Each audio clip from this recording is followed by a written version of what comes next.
ಹಿಂದೆ ಸಿದ್ದರಾಮಯ್ಯನವರ ಸರ್ಕಾರದಲ್ಲಿ ಇವಿಎಂ ಪಾಲಿಸಿಯನ್ನ ಇಡೀ ದೇಶದಲ್ಲೇ ಮೊದಲನೇ ಬಾರಿಗೆ ನಾವು ಮಾಡಿದ್ದು. ಆ ಇವಿಎಂ ಪಾಲಿಸಿ ಮಾಡಿದಾಗ ಕೆಲವರು ನಗ್ತಾ ಇದ್ರು, ಏನಿದು ಎಲೆಕ್ಟ್ರಿಕಲ್ ವೆಹಿಕಲ್ ಮೋಟಾರ್ ಪಾಲಿಸಿ ಹೊಸದಾಗಿ ಮಾಡ್ತಾ ಇದಾರಲ್ಲ ಕರ್ನಾಟಕದಲ್ಲಿ ಅಂತ ನಮ್ಮನ್ನ ಅನೇಕ ದೇಶದಲ್ಲಿ ಚರ್ಚೆ ಮಾಡ್ತಾ ಇದ್ರು. ಸೊ ಹಾಗಾಗಿ ಕೆಲವು ಪ್ಲಗ್ ಪಾಯಿಂಟ್ ಗಳನ್ನೆಲ್ಲ ನಮ್ಮ ಕೆಲವು ಮಾಲ್ಗಳಲ್ಲಿ ಕೆಲವು ಜಾಗದಲ್ಲೆಲ್ಲ ಮಾಡಿ ಪ್ರಯತ್ನ ಮಾಡ್ತಾ ಇದ್ರು. ಇವತ್ತು ನಿಮ್ಮ ಕಣ್ಣಲ್ಲಿ ನೋಡ್ತಾ ಇದ್ದೀರಿ, ಬಸ್ಗಳು ಇವತ್ತು 1000ಕ್ಕೂ ಹೆಚ್ಚು ಬಸ್ಗಳನ್ನ ಒಂಚೂರು ಡೀಸೆಲ್ ಆಗದೆ ಎಲೆಕ್ಟ್ರಿಕಲ್ ಚಾರ್ಜ್ ಮಾಡಿ ಇವತ್ತು ಈ ಬಸ್ಗಳನ್ನ ಮಾಡ್ತಾ ಇದ್ದೇವೆ. ಒಂದು ಎಲ್ಲ ಬಸ್ಗಳು ಕೂಡ ಇವತ್ತು ಎಮಿಷನ್ ಇಲ್ಲದೆ ಇವತ್ತು ದೆಹಲಿಯಲ್ಲಿ ಯಾವ ರೀತಿ ಬಸ್ಗಳನ್ನ ವಾಹನಗಳನ್ನ ಡೀಸೆಲ್ ವಾಹನಗಳನ್ನ ನಮ್ದೇ ವಾಹನಗಳನ್ನ ನಿಲ್ಸ್ಬಿಟ್ಟಿದ್ರು, ಅಲ್ಲೆಲ್ಲ ನಮ್ಮ ಪ್ರೈವೇಟ್ ವಾಹನಗಳು ಕೂಡ ನಿಲ್ಸ್ಬಿಟ್ಟಿದ್ರು, ಅಷ್ಟು ಪೊಲ್ಯೂಷನ್.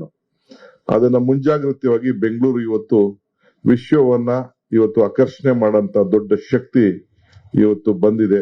ಸ್ಮಾರ್ಟ್ ಸಿಟಿ ಯೋಜನೆ ಅಡಿಯಲ್ಲಿ 100 ಬಸ್ಸು ಈಗಾಗಲೇ ನಾವು ಕೂಡ ಅವ್ರಿಗೆ ಬೆಂಬಲವಾಗಿ ನಿಂತ್ಕೊಂಡಿದ್ದೇವೆ.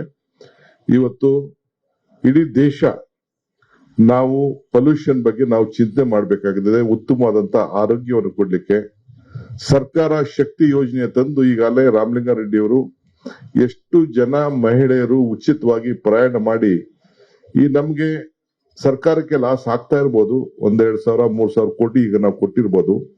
ಬಟ್ ಈ ದುಡ್ಡಿಂದ ಈ ಫ್ರೀ ಕೊಟ್ಟಿರೋದ್ರಿಂದ ಪ್ರತಿಯೊಂದು ದೇವಸ್ಥಾನಗಳಿಗೆ, ಊರುಗಳಿಗೆ, ಮನೆಗಳಿಗೆ ಸಂಬಂಧಗಳು ಕರ್ಕೊಂಡು ಎಕನಾಮಿಕ್ ರೆವಲ್ಯೂಷನ್ ಆಗ್ತಾ ಇದೆ. ಅಂಗಡಿಗಳಲ್ಲಿ, ಹೋಟ್ಲುಗಳಲ್ಲಿ ವ್ಯಾಪಾರ ವಹಿವಾಟ ಎಲ್ಲ ಕೂಡ ಜಾಸ್ತಿಯಾಗಿ ಸಾಯಿಬಾಬಾ ಅವ್ರ ಕಡೆ ಒಂದಿನ ಒಂದ್ ಮಾತು ಹೇಳಿದ್ರು, ದುಡ್ಡು ಬ್ಲಡ್ ಎರಡು ಸರ್ಕ್ಯುಲೇಟ್ ಆಗ್ಬೇಕು ಅಂತ.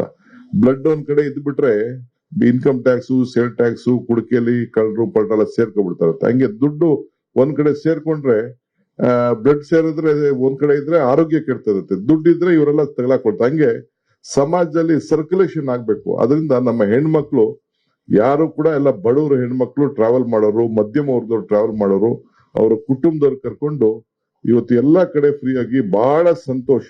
ನಾನು ಸರ್ವೆ ಮಾಡಿಸಿದ್ದೀನಿ. ಸರ್ವೆ ಮಾಡಿಸಿದ್ರಲ್ಲಿ 92% ಹೆಣ್ಮಕ್ಳು ಎಲ್ಲರೂ ಕೂಡ ಒಂದು ವಿಶೇಷವಾದಂತ ಯೋಜನೆ ತಮಿಳುನಾಡಲ್ಲಿ ಬರೀ ಟೌನ್ ಅಲ್ಲಿ ಮಾತ್ರ, ಚೆನ್ನೈ ಸಿಟಿಲಿ ಮಾತ್ರ ಫ್ರೀ ಆಗಿ ಕೊಡ್ತಾ ಇದ್ರು. ಬಟ್ ನಾವು ಈ ಶಕ್ತಿ ಯೋಜನೆಯನ್ನ ಪ್ರಾರಂಭ ಮಾಡಿ ಇಡೀ ರಾಜ್ಯದ ಮೂಲೆ ಮೂಲೆಯಲ್ಲೂ ಕೂಡ ಹೆಣ್ಮಕ್ಳು ಫ್ರೀ ಆಗಿ, ವಿದ್ಯಾರ್ಥಿಗಳು ಫ್ರೀ ಆಗಿ ಹೋಗ್ಲಿಕ್ಕೆ ಪ್ರಥಮವಾಗಿ ಮಾಡಿದಂತ ಒಂದು ಐತಿಹಾಸಿಕ ತೀರ್ಪನ್ನ ತೆಗೆದುಕೊಳ್ಳೋದಕ್ಕೆ ಬೇರೆ ರಾಜ್ಯಗಳು ಕೂಡ ನಮ್ಮನ್ನ ಗಮನಿಸಿಟ್ಕೊಂಡು ಒಂದು ಮಾದರಿಯಾಗಿ ಮಾಡಿದ್ದಾರೆ. ನಾನು ನೆನ್ನೆನೋ ಇವತ್ತು ನಮ್ಮ ಪ್ರೈಮ್ ಮಿನಿಸ್ಟರ್ ಅಡ್ವರ್ಟೈಸ್ಮೆಂಟ್ ಕೂಡ ನೋಡಿದೆ. ಅವರು ನಮ್ಮ ಗ್ಯಾರಂಟಿ ಬಗ್ಗೆ ಟೀಕೆ ಮಾಡ್ತಿದ್ರು. ಈಗ ಅವರು ಮೋದಿ ಗ್ಯಾರಂಟಿ ಅಂತ ಪಾಪ ಅವರು ಕೂಡ ನಮ್ಮನ್ನ ಫಾಲೋ ಮಾಡ್ತಾ ಇದ್ದಾರೆ. ಅವ್ರಿಗೂ ಕೂಡ ನಂಗೆ ಬಹಳ ಸಂತೋಷ ಆಗ್ತದೆ, ಅವ್ರಿಗೂ ಅಭಿನಯಿಸ್ತೀನಿ. ಯಾಕೆಂದ್ರೆ ನಾವು ಅವ್ರಿಗೂ ಕೂಡ ಒಂದು ಮಾದರಿಯಾಗಿ ಇವತ್ತು ಕೆಲಸ ಮಾಡ್ತಾ ಇದ್ದೇವೆ. ಅನುಕ್ಷಣದ ಸುದ್ದಿಗಳಿಗಾಗಿ ವಿಸ್ತಾರ ನ್ಯೂಸ್ ಯೂಟ್ಯೂಬ್ ಚಾನೆಲ್ ಸಬ್ಸ್ಕ್ರೈಬ್ ಮಾಡಿ.